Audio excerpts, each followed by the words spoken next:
Hey, what's going on YouTube? It's FPL Yusuf and welcome back to another video on my YouTube channel where today it is the final game week of the season as we are approaching game week 38 and it will be my last video of the season as well.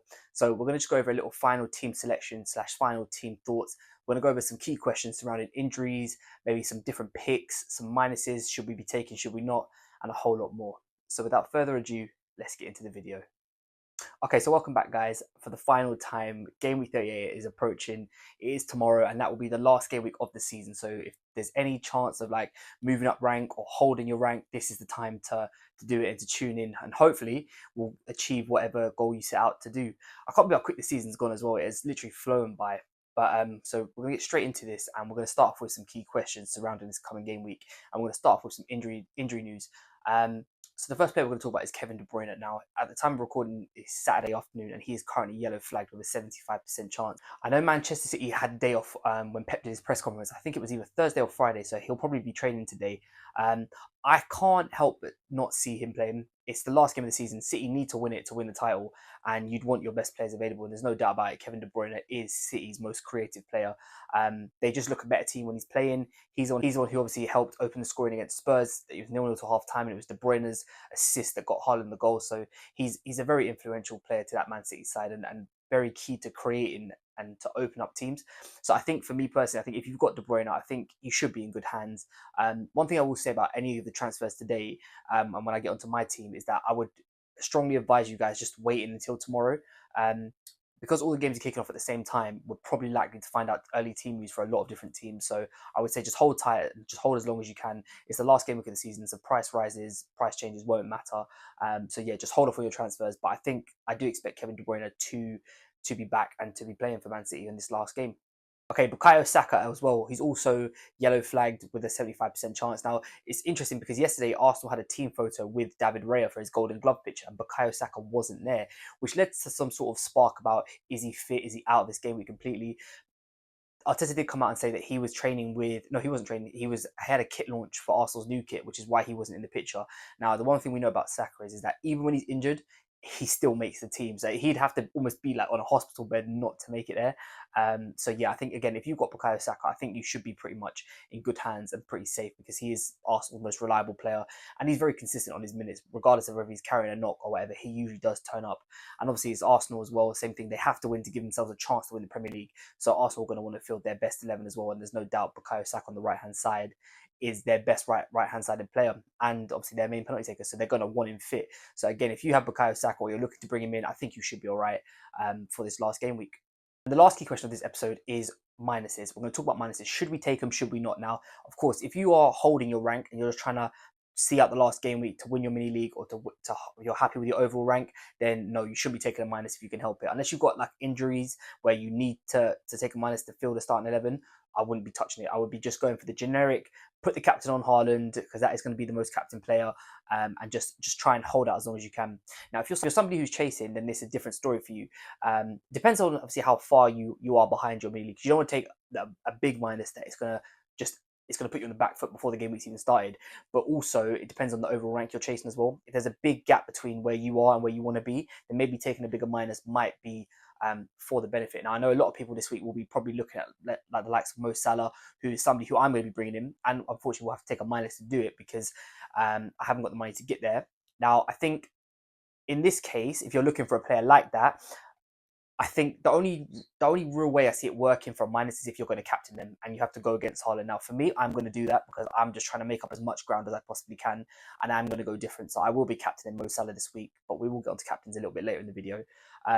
So yeah, I think minuses overall. I think last game week of the season, I think it does just depend solely on where you are and what you're trying to achieve out this season. But yeah, for me personally, I will be taking minuses this week.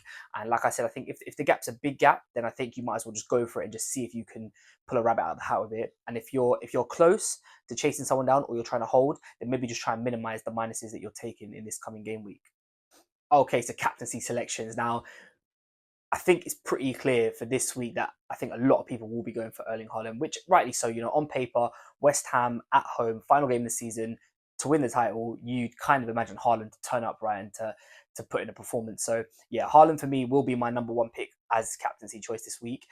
But like I said in the previous section, he will not be the player that I am going for. The player that I will be looking to captain will be Mo Salah. Now, Liverpool haven't really got anything to play for. They're going to finish third. For me personally, I just think that it's Klopp's last game of the season. They're going to want to score as many goals as they can, right? Just to give him the big send off, the big shebang. Now, there's a part of me that's a little bit conflicted with this because at the start of the season, or not the start of the season, halfway through when Klopp announced he was leaving Liverpool at the end of the season, I think their whole big bang was trying to get through to the Europa League final, and we've seen that that doesn't always work out. Just because it's something that you want to achieve doesn't mean it's always going to happen. I think in this case, Liverpool are at Anfield. Wolves haven't been great defensively. They haven't kept a clean sheet for a long time, and they're kind of just their season's done, right? So for me, I do expect Liverpool to come with goals, and that is why for me, I will be going for Mo Salah. Obviously on penalties, I'm hoping for a big final game week from him. So yeah, he's going to be my number 2 captaincy pick, and the final captaincy pick I'm going to go for is a little bit of a different one actually. But I just think that for me personally, I think he kind of embodies everything that Arsenal have been doing this season, and that is Kai Havertz, playing obviously the number 9 role, central to everything they're doing.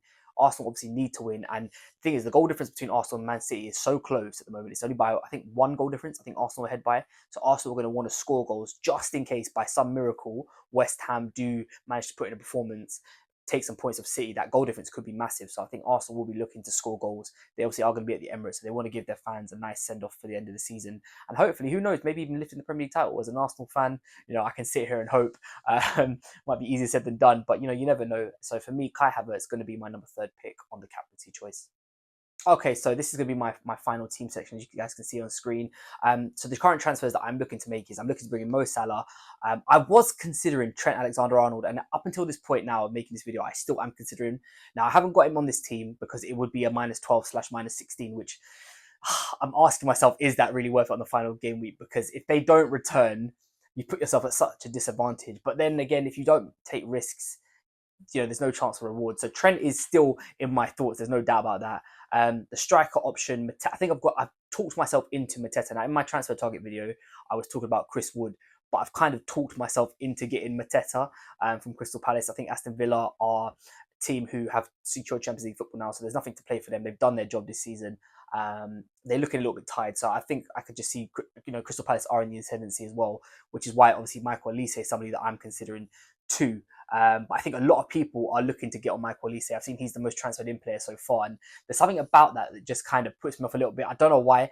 Maybe it's superstition. I'm not really too sure. But whenever I see mass people transferring a player, even though it's probably the right transfer, and on paper it is the right transfer, he's been fantastic. But there's just something about it that just kind of makes it a little bit. It puts a little bit of a dampener on it. Do you know what I mean? Because I don't think he's as much of a differential as maybe he was at the start of the week. But there's obviously always Eze there as well, which you could switch up with. So yeah, there's a few transfers that I'm looking to make. But yeah, this as you guys can see on screen, this will probably be my final team selection. David Raya in goal. Obviously Arsenal got Everton at home, which is just fantastic. It will be Pedro Porro. Spurs have got Sheffield United away. Now again, I still don't expect Spurs to keep a clean sheet in this game, believe it or not. Despite the fact Sheffield are relegated, I still don't expect a clean sheet from them, which is a little bit worrying actually. But you know what, we go with it.